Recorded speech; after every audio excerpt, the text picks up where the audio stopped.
What is up, everybody? Welcome back to the Devy YouTube channel. We are talking risers and fallers. So what we're going to be looking at in this series, every week we're going to be going through guys that are increasing their value in terms of either the draft board, in fantasy football out there, Devy in college fantasy, or just overall in college football. What guys are going up? What stock is going down? How do we look at that? And just overall view. So if you like college football, stick with the channel. If you're into fantasy football as well on the college side, this is also a channel for you. We try to cater to both people. So hit that like and subscribe button. I will catch you guys on the other side.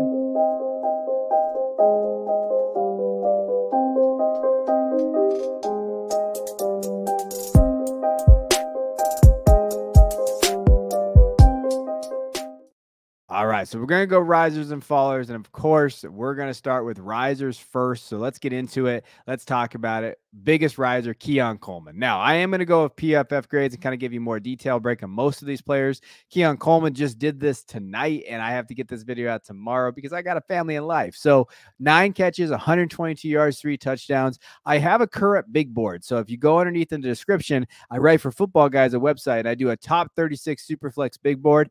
Every week, I'm going to be diving into that.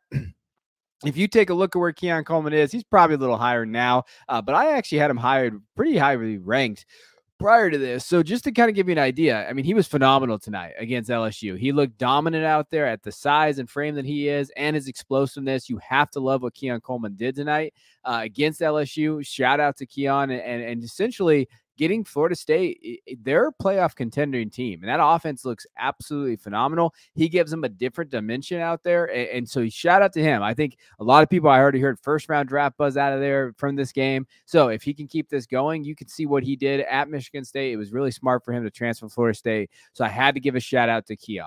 Now, when we dive into these other guys, I'm going to go a little bit by the numbers from their week that we saw. J.J. McCarthy, Michigan quarterback. So let's talk about J.J. and what he did. 93 offensive grade. He was 26 for 30, 86% completion percentage, 280 yards, 3 touchdowns. That was his day.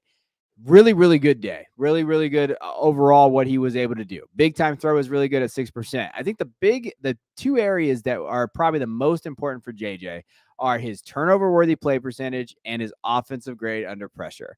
Those 2 things that I highlighted when I talked about how he could be the next Matthew Stafford, right, out of Georgia. I did a whole video on that here on the channel. Go find it. It is a good video, and it talks about what he could do as a breakout.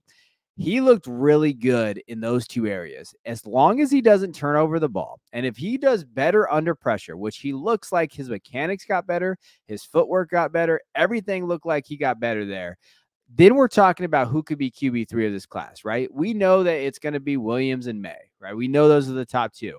Who is 3 is really a debate, right? So when we're thinking of JJ, we're thinking of, some people will throw Jordan Travis in there, Michael Penix Jr., we're talking Bo Nix, we're talking Shedeur Sanders. So that's what people are talking about. Who can be that guy? I think JJ fits those skills because of his athleticism, because of who he is as a quarterback. And if he can kind of find that rhythm on offense and they lean on him and they didn't have to use him in the rushing attack, as you see there, 1 attempt, that's great for JJ. So you have to give him a little bit of props and you have to say his stock is rising. Next guy, Shedeur Sanders. We can't leave him off the list. He was phenomenal. 38 for 47, 500 yards, 80% completion percentage, 4 touchdowns, no interceptions. That Shedeur Sanders looked really good. He had a lot of throws that were actually left on the field in terms of his wide receivers just dropping them. That big play to Travis Hunter, that could have been a huge play there. Like, we could be looking at even more yards there. You have to give him a shout out there. His offensive grade was great. His big time throw percentage was great. I thought he made some real NFL throws. I thought he had good touch. He did a lot of good things out there. The 2 areas that I think, with a caveat, you have to look at: turnover-worthy play percentage, 1.8%. There were times where he looked like he could have given the ball away. His offensive grade under pressure is also something to note. 66.4 is okay. It's not bad. It's not great, though, right? And as we get into better opponents, remember, TCU, what we saw TCU last year, their runner-up in the college football playoff, that's not the same TCU team out there. And I'm not trying to take anything away from Shedeur, so don't, come at me in the comments. It's just, okay, he did well. Now let's see if he can keep going on here, right? Let's see what he is as a quarterback week in and week out. Once the, defensive coordinators get the system, get the tape, all right, let's see if they can make that adjustment. And if they don't, if Shedeur keeps going, then yeah, we're going to talk about him as a legitimate prospect. And I think it's okay to say that right now, but he got to give him a shout out for what he did on that field. Next guy I want to highlight is Bucky Irving. So we're going to do 4 today because I want to get Keon Coleman in there. But, Bucky Irving, 5'10", 196. I love this running back from Oregon. He is a fantastic player. When you're looking at what he did in this game, they didn't have to be out there too long. They won by, I think it was 80 points or whatever it was. But 4 attempts, 119 yards, and 2 touchdowns. He averaged 29.8 yards a carry. Obviously, he had a big run in there. 3 catches and 30 yards. But if you look at by the numbers, 70 yards after contact. Missed tackles forced was 3. Explosive runs, that's 10 plus yards or more was 3. His elusive rating was 800. So when we're talking about him just being elusive, Bucky's going to be interesting because I think there's a real question about the 24 running back class. I think Travion Henderson, Raheem Sanders, Trey Benson, a lot of those guys, and even Braylon Allen, Will Shipley, they're good backs. But there's question marks there, right? What if Bucky's that guy? What if we're talking about Bucky being kind of one of the premier backs in this class, right? At 196, that's bigger than Devin Ashane was, and we saw the draft capital there. What if you can get to 200? 5'10", 200 with Bucky Irving with his pass catching? We could talk about a big riser in terms of where he's going in Devy drafts right now or where he was going in Devy leagues. So Bucky Irving to me is one of those guys. Now, let's talk about fallers. Now, I want to put a caveat here. We're not talking like they're, oh my gosh, we're running to the hills on 2 of these guys, right? One of them I've always been kind of out on. But these 2 guys, I think it's just that they have a lot of question marks. And there's question marks that got to answer. It doesn't mean that they're not going to answer. It's just right now. Let's talk about Quinn Ewers. So I did a video on him. We talked about him, 6'2", 195, quarterback from Texas. First game, 19 for 30, 260 yards, 3 touchdowns. The stats don't tell the whole story. He did fine. I think for me, the big thing when I watch Quinn Ewers play is like his deep ball accuracy. There is just something not there. Just something looks off with this offense. And I think he has a huge question mark about him heading into Alabama. Going to play Alabama, what is that going to look like? I think that is going to be this is his kind of legacy game. Like if he played like he did last year when he got injured, it looked like he was going to win that game. He could vault him back up into a riser, right? If he really plays well. If he struggles against this Alabama defense, I think people are going to start questioning whether Quinn Ewers is a first-round draft pick. And maybe we already should be, right? Maybe we're not. We're just giving him the benefit of the doubt, and maybe that's the wrong way to look at it. But, offensive grade, 77.5. Big-time throw is 3%. Turnover-worthy play is 0% there. Offensive grade under pressure was 60%. Didn't look great under pressure. Had some throws that weren't just right there, right? So going forward, can Quinn Ewers elevate this team? And I think that's the question. Elevating. Can they elevate this offense? Can he be a first-round pick? And I think really next week's going to tell us the story. I think that's going to be the game that we're going to be talking about because I think it's going to be the premier game. Texas at Alabama. What can he do out there in Tuscaloosa? Next game is Raheem Sanders. And the next kind of guy is like, hey, maybe some question marks here. Now, the reason why I say could be some question marks here, 6'2", 242. At 242, that's pretty big, right? And when we saw him, I think some people saw him out there. We were like, man, that's pretty big for his area there. He had 11 yards after contact only, 6 missed tackles for us. He did have a lot of missed tackles for us. So that is something to know.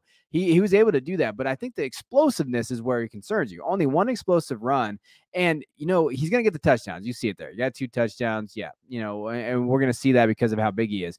But is that added weight going to lead to some question marks about his athleticism moving forward? Right? Elusive rating wasn't great. 2 catches for -4 yards. That's not going to cut it from a fantasy perspective, right? And then just from a prospect perspective, if that weight's going to hinder him from an athleticism point, then yeah, he's going to take a ding there too. So I think Raheem Sanders is another question mark. I think he's a question mark and a lot of question marks in that 24 running back class.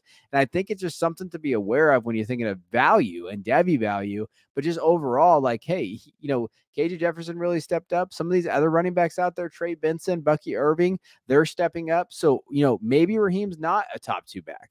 Right now, I'm not saying he isn't yet. I just think that he is taking a little bit of a step back in terms of his value based on that first week. The next guy that I'm talking about is Mayan Williams. I don't understand the Mayan Williams thing. We had someone in our Discord saying that maybe he's Ramondre. Ramondre is a much better prospect at this point and production wise in college than Mayan Williams is. When you look at the numbers, 7 for 25 and 2 touchdowns. Yeah, he had the 2 touchdowns, but that could have been any of those backs. In reality, he's probably the 3rd best back in Ohio State. Why are we talking about him being a day 2 draft pick? Like, I think that's the biggest question I have with him. 14 yards after contact, not great. 2 missed tackles for us. No explosive runs. Elusive rating is always down. Overall, like I think Mayan Williams is a Ponzi scheme. Like Mayan Williams is someone that people like last year because it was kind of trendy, but he got a lot of run last year. He looked okay. He did have those 14 touchdowns when we were talking about what he did in the red zone. But that offense, if you watched Ohio State, Mayan Williams was not very good. And I think that's one of those things that I don't understand where the value and where people are kind of talking about as being a day 2 pick right now. Like I don't think he's that good. I just think that when you're looking at him as a prospect, I think that's just kind of like a fool's gold almost, right? But overall, I mean, he's definitely down because I think he's down more that he's just not. He's the third best back on that team, right? He's not even the second best back on that team anymore, and I think that he falls in that category. So that's just something to know. So what we've tried to do here today is just talk about some risers, some fallers of the class. Overall, like, hey, first week, we're not throwing dirt at anybody yet. We're not saying, hey, this is where they're at, but just kind of give you guys some guys where the value's at. And I do know there's trades out there. I think that there is, there have been trades in our Discord talking about, getting Quinn Ewers traded for Drew Aller and getting Aller back. If there's some way that you can kind of move on the Aller train, if you're in our Patreon, we talked about it.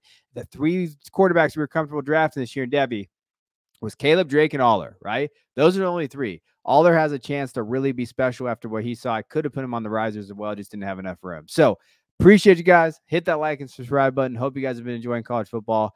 We know we have. So, hey, make sure you tune in every Saturday night. We're going to be going live for you guys, giving you guys a breakdown of the college football season.